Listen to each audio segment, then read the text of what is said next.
Assalamualaikum warahmatullahi wabarakatuh. Wassalatu wassalamu ala asrofil anbiya'i wal mursalin wa ala alihi wa sahbihi ajma'in. Amma ba'du. Ternyata Fir'aun ada yang muslim ya. Apa ini artinya ya? Nah, ini sungguh-sungguh ya, ada Fir'aun yang muslim. Nah, pertama kita harus tahu ya apa arti Fir'aun dan apa arti muslim. Muslim artinya adalah orang yang berserah diri. Maksudnya orang yang berserah diri terhadap Allah Subhanahu wa taala ya. Jadi yang dimaksud muslim ini tidak selalu orang yang memakai syariat Nabi Muhammad SAW, tapi bisa juga mengikuti syariat-syariat nabi-nabi terdahulu. Dan tentunya setiap nabi mengajarkan supaya manusia selalu berserah diri kepada Allah Subhanahu wa taala. Perlu kita ketahui bahwasanya yang namanya Fir'aun itu bukan nama seseorang ya, tapi Fir'aun itu adalah gelar. Di zaman Nabi Ibrahim, ketika Nabi Ibrahim ke Mesir juga bertemu Fir'aun ya. Generasi berikutnya yaitu cucu ya, bukan cucu tapi cicit Nabi Ibrahim itu ya, yang bernama Nabi Yusuf itu akhirnya ke Mesir dan berada di pemerintahan Fir'aun. Generasi-generasi berikutnya yaitu Nabi Musa itu juga bertemu Fir'aun. Jadi tentunya nggak mungkin Fir'aun ini satu orang ya. Fir'aun adalah gelar untuk raja-raja Mesir. Atau kadang ada yang mengistilahkan dengan Farao. Tapi dalam Al-Quran ditulis Fir'aun. Jadi Fir'aun ini sebutan untuk raja-raja Mesir. Tapi dari generasi ke generasi juga ada gelar khususnya ya. Misalkan ada Amenhotep ya. Bahkan Amenhotep ini ada 4 generasi. Ada Amenhotep 1, ada Amenhotep 2, ada Amenhotep 3, dan ada Amenhotep 4. Arti dari Amenhotep itu adalah penyembah dewa Amun ya. Jadi dewa Amun selama ribuan tahun di Mesir itu dianggap sebagai dewa tertinggi. Di samping dewa Amun ada juga dewa-dewa yang lain seperti Ra, Osiris, Prah, dan lain-lain ya. Namun mereka menjunjung tinggi satu dewa yang bernama Amun. Menurut riwayat mereka, menurut cerita ya atau mitologi di zaman itu bahwasanya Amun ini bisa mengalahkan Osiris dan lain-lain sehingga dianggap sebagai dewa tertinggi. Sekarang saya akan ngecek di mesin pencarian yaitu Google. Saya akan mengetik Amenhotep ya.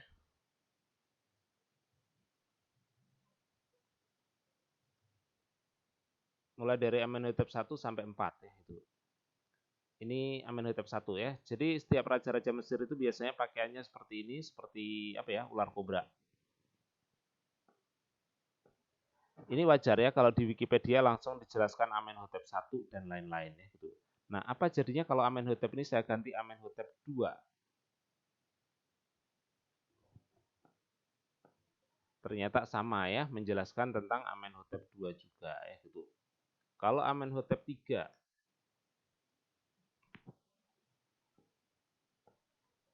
Amenhotep 3 ya, penjelasan tentang Amenhotep 3 ya. Kalau pengen pelajari ya silakan dibaca aja. Nah, ini adalah ayah dari Amenhotep 4 ya. Nah, sekarang kalau saya ketik Amenhotep 4 ya, yang muncul aneh, bukan Amenhotep 4, tapi Akhenaten ya. Nah, kenapa bisa seperti ini? Jadi Amenhotep 4 ini mengganti gelarnya itu karena waktu itu beliau itu punya mimpi ya. Nah, mimpi ini tentunya minta diramalkan. Nah, karena mimpi ini sangat berkesan. Bahkan mimpi ini terjadi 2 kali yang sangat mirip ya. Hanya saja bedanya gini, mimpi di malam pertama itu adalah bahwasanya raja bermimpi melihat 7 sapi yang gemuk-gemuk dimakan oleh 7 sapi yang kurus-kurus. Nah, di malam berikutnya bermimpi bahwasanya ada 7 tangkai gandum yang subur, kemudian dihancurkan oleh 7 tangkai gandum yang kering. Jadi mimpi itu sangat mirip. Namun para pendeta di kuil Amun ya, di kuil Amun ini mereka sangat sulit ya, seolah-olah ada dinding yang membatasi, mereka tidak bisa meramalkan mimpi itu ya. Sampai salah satu juru minum dari raja ini itu ingat bahwasanya di dalam penjara ada seseorang yang bisa meramalkan mimpi dengan tepat ya. Bukan meramalkan ya, tapi mentakwilkan ya.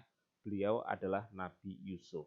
Ternyata Nabi Yusuf ini bisa memaknai mimpi itu, bahwasanya mimpi itu artinya adalah Mesir akan mengalami 7 tahun masa subur. Dan setelah itu akan mengalami 7 tahun masa paceklik. Nah, terus apa solusinya? Selama musim subur itu harus selama musim itu harus banyak menanam sehingga nanti hasilnya bisa disimpan dan bisa dimakan di musim kering, di musim paceklik. Namun ada kendala lagi, bahwasanya selama ini gandum hanya bisa disimpan selama 2 tahun. Akhirnya kepikiran, kayaknya orang itu tahu cara menyimpannya. Dan memang betul Allah mewahyukan kepada Nabi Yusuf alaihissalam bagaimana cara menyimpan gandum supaya bisa bertahan selama 7 tahun. Dan ini yang paham hanyalah Nabi Yusuf saat itu ya. Nah, sehingga ini menjadi sarana dakwah Nabi Yusuf dan pada akhirnya Amenhotep IV ini masuk menjadi Islam ya. Dan akhirnya gelar yang awalnya adalah Amenhotep diganti dengan Akhenaten ya. Karena raja ini sangat tidak suka dengan para pendeta yang ada di kuil Amun. Pertama karena tidak bisa meramalkan mimpi, karena dari dulu para pendeta ini berniat untuk menggulingkan kerajaan Mesir, yaitu di saat raja yang bernama Amenhotep III itu terbukti para pendeta di kuil Amun ini berusaha untuk menggulingkan. Nah, cara menggulingkannya salah satu ingin meracuni raja ya gitu. Saat itu menyuruh juru makan dan juru minumnya untuk meracuni. Juru makan akhirnya betul dia membubuhkan racun pada makanan. Tapi juru minum saat itu berpikir bahwasanya tidak mungkin. Ini raja saya anggap sebagai Tuhan, jadi tidak mungkin mati. Jadi daripada saya ketahuan, mendingan saya tidak membubuhkan racun pada minuman. Namun akhirnya kedua orang ini dimasukkan ke dalam penjara. Ketika di dalam penjara, akhirnya bertemu dengan Nabi Yusuf. Suatu saat, kedua orang ini bermimpi bahwasanya si juru makan ini bermimpi dia membawa roti di atas kepalanya dan sebagian dimakan burung. Sementara juru minum itu berbeda, dia bermimpi memeras anggur. Akhirnya Nabi Yusuf mentakwilkan mimpinya bahwasanya 3 hari lagi Anda sebagai juru minum akan diangkat lagi untuk jadi juru minum, sementara Anda yang juru makan Anda akan dihukum gantung dan sebagian kepalamu akan dimakan burung. Nah, dan kedua takwil itu ternyata sangat tepat ya, sehingga si juru minum tahu persis apa yang dikatakan Nabi Yusuf ini memang betul-betul nyata. Sehingga si juru minum ini yakin bahwasanya apa yang ditakwilkan oleh Nabi Yusuf pastilah benar ya gitu. Makanya akhirnya Nabi Yusuf bisa mentakwilkan mimpi raja dengan sangat tepat dan akhirnya raja mengangkatnya sebagai bendahara Mesir. Nah, jadi di antara 25 nabi ini satu-satunya nabi yang menjadi pejabat negara itu adalah Nabi Yusuf. Kalau yang menjadi raja itu banyak ya. Ada berapa ya? Salah satu di antaranya Nabi Zulkifli, ada Nabi Daud, ada Nabi Sulaiman ya, seperti itu. Beliau adalah raja. Kalau menjadi raja tentunya akan lebih mudah untuk mengatur pemerintahan, untuk mengatur agama penduduk dan lain-lain. Namun kalau menjadi pejabat ini sebenarnya ada beberapa resiko. Jadi makanya Al-Quran hanya mencontohkan satu nabi saja ya. Maksudnya memberikan peringatan kepada umat Islam bahwasanya hati-hati kalau menjadi pejabat ya. Karena kalau menjadi pejabat Anda harus ikut aturan dari atasan. Apalagi kalau di zaman Nabi Yusuf waktu itu atasannya masih kafir. Namun karena piawainya Nabi Yusuf mendakwahkan agama dan bisa menjalankan tugas dengan sangat baik dan amanah, pada akhirnya raja malah tertarik dan akhirnya mendapat hidayah dan akhirnya masuk Islam. Itulah di zaman Nabi Yusuf ya.